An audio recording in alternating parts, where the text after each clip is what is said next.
പ്രധാനമന്ത്രി നരേന്ദ്രമോദി അദ്ദേഹം ഇന്ന് RSS ആസ്ഥാനം സന്ദർശിക്കുകയാണ്. അപ്പോൾ ഇതിലെ പ്രത്യേകത എന്തെന്ന് ചോദിക്കുകയാണെങ്കിൽ പ്രധാനമന്ത്രി പദത്തിലിരിക്കെ RSS ആസ്ഥാനത്തെത്തുന്ന ആദ്യ നേതാവാണ് നരേന്ദ്രമോദി എന്നുള്ളതാണ്.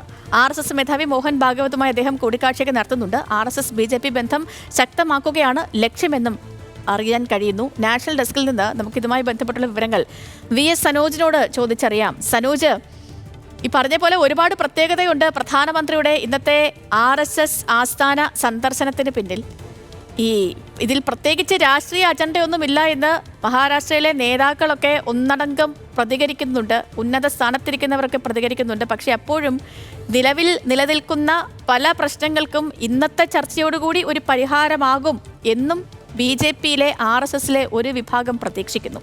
എപ്പോഴാണ് സന്ദർശനം? എന്തൊക്കെയാവും നമ്മൾ പ്രതീക്ഷിക്കേണ്ടത് ഈ സന്ദർശനത്തിന്റെ പശ്ചാത്തലത്തിൽ? സേതു, ഇന്ന് വളരെ പ്രധാനപ്പെട്ട രാഷ്ട്രീയ സന്ദർശനങ്ങൾ ഉള്ള ദിവസം എന്ന രീതിയിൽ നമുക്ക് കാണാൻ കഴിയും. കാരണം പ്രധാനമന്ത്രി നരേന്ദ്രമോദി ഇന്ന് നാഗ്പൂരിൽ RSSന്റെ ആസ്ഥാനം സന്ദർശിക്കുന്നു. അത് ദർ ഈസ് നത്തിങ് പൊളിറ്റിക്കൽ എന്നാണ് ചന്ദ്രശേഖർ ഭവൻകുലെ BJP സംസ്ഥാന അധ്യക്ഷൻ മഹാരാഷ്ട്രയിലെ ചന്ദ്രശേഖർ ഭവൻകുലെ പറയുന്നതെങ്കിൽ പോലും RSSുമായുള്ള 2024 ലോക്സഭാ തെരഞ്ഞെടുപ്പിന് ശേഷം ഉള്ള അവരുമായിട്ടുള്ള ബന്ധത്തിൻ്റെ ഒരു പശ്ചാത്തലം, അതായത് പല വിഷയങ്ങളിലുള്ള അവരുമായി ബന്ധപ്പെട്ട അല്ലെങ്കിൽ RSSന്റെ നിയന്ത്രണം സംബന്ധിച്ചൊക്കെയുള്ള വിവിധ തരത്തിലുള്ള വ്യാഖ്യാനങ്ങൾ നിലനിൽക്കുന്ന ഒരു സമയം കൂടിയാണ്. കാരണം സർക്കാരിൻ്റെ തലപ്പത്തിരിക്കുന്നവരെ നേരത്തെയുള്ള BJP സർക്കാരുകളുടെ അനുഭവം വെച്ചല്ല, അതായത് RSSന്റെ നേതാക്കളുടെ സ്വാധീനം അല്ലെങ്കിൽ അവരുടെ ഇടപെടൽ ഇത് സംബന്ധിച്ചൊക്കെ ചില കുറവുകൾ വന്നിട്ടുണ്ട് എന്നുള്ള വിലയിരുത്തലുകളുള്ള ഒരു സമയം കൂടിയാണ്. അപ്പം ഈ സാഹചര്യത്തിൽ കൂടിയാണ് ഇന്നത്തെ മോദിയുടെ സന്ദർശനം. അത് തീർച്ചയായിട്ടും ആദ്യമായിട്ട് ഒരാൾ ഇന്ത്യൻ പ്രധാനമന്ത്രി പദവിയിലിരിക്കെ നാഗ്പൂരിലെ RSS ആസ്ഥാനം സന്ദർശിക്കുന്നു എന്നുള്ളൊരു പ്രത്യേകതയുണ്ട്. നേരത്തെ വാജ്പേയി അടക്കമുള്ള നേതാക്കൾ അവിടെ സന്ദർശിച്ചിട്ടുണ്ട്. പക്ഷേ വാജ്പേയി സന്ദർശിക്കുന്നത് 2007 ആ സമയത്ത് അദ്ദേഹം പ്രധാനമന്ത്രി പദത്തിൽ നിന്ന് മാറിയിരുന്നു. 2013 നരേന്ദ്രമോദി നാഗ്പൂർ ആസ്ഥാനത്ത് എത്തിയിരുന്നു. പക്ഷേ 2014 അദ്ദേഹം പ്രധാനമന്ത്രിയാവുന്നത്. ഗുജറാത്ത് മുഖ്യമന്ത്രിയായിരിക്കും അദ്ദേഹം അവിടെ വന്നിട്ടുണ്ട്.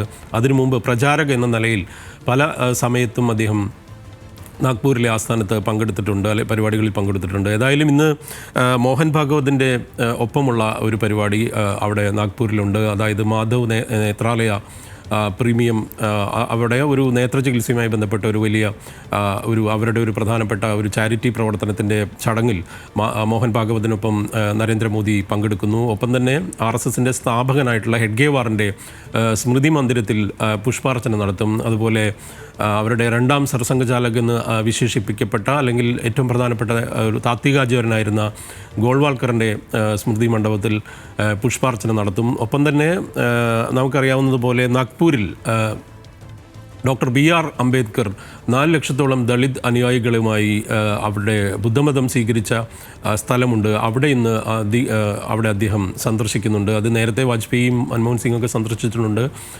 2017 നരേന്ദ്രമോദി അവിടെ വന്നിട്ടുണ്ട്. ഏതായാലും ഈ 2 പ്രധാനപ്പെട്ട സന്ദർശനങ്ങളാണ് ഇന്നുള്ളത്. ഒന്ന് RSSന്റെ നാഗ്പൂരിലെ ആസ്ഥാനത്തും മറ്റൊന്ന് അംബേദ്കറിൻ്റെ ബുദ്ധമതം സ്വീകരിച്ച ആ ചടങ്ങ് നടന്ന സ്ഥലത്തിൻ്റെ ആ മണ്ഡപത്തിലുമാണ് ഉള്ളത്. ഒപ്പം തന്നെ അമിത്ഷാ ഇന്ന് ബീഹാറിൽ സന്ദർശനം നടത്തുന്നു എന്നുള്ളൊരു പ്രത്യേകത കൂടിയുണ്ട്. അതിന് രാഷ്ട്രീയ പ്രാധാന്യമുണ്ട്. കാരണം ബീഹാർ നിയമസഭാ തെരഞ്ഞെടുപ്പ് വരാൻ പോവുകയാണ്.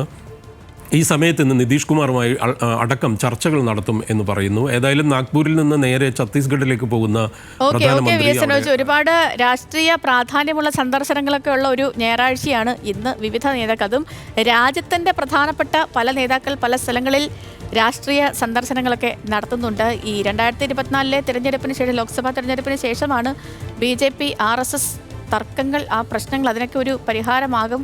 അതുപോലെ തന്നെ JP നദ്ദ ഇനി RSSന്റെ കൈ പിടിക്കേണ്ട ആവശ്യം തങ്ങൾക്കില്ല എന്നുള്ള JP നദ്ദയുടെ പ്രതികരണമൊക്കെ RSSനെ വലിയ രീതിയിൽ ഉലച്ചിരുന്നു. അപ്പോൾ ഇതിലൊക്കെ ഇന്ന് പ്രധാനമന്ത്രിയുടെ സന്ദർശനത്തോടുകൂടി ഒരു മഞ്ഞുരുക്കമൊക്കെ പ്രതീക്ഷിക്കുന്നുണ്ട് RSS BJP കേന്ദ്രങ്ങൾ. അപ്പോൾ അതൊക്കെ ഉണ്ടാകുന്ന മുറയ്ക്ക് വീണ്ടും അതുമായി ബന്ധപ്പെട്ടുള്ള അപ്ഡേറ്റുകളിലേക്കൊക്കെ നമുക്ക് പോകാം.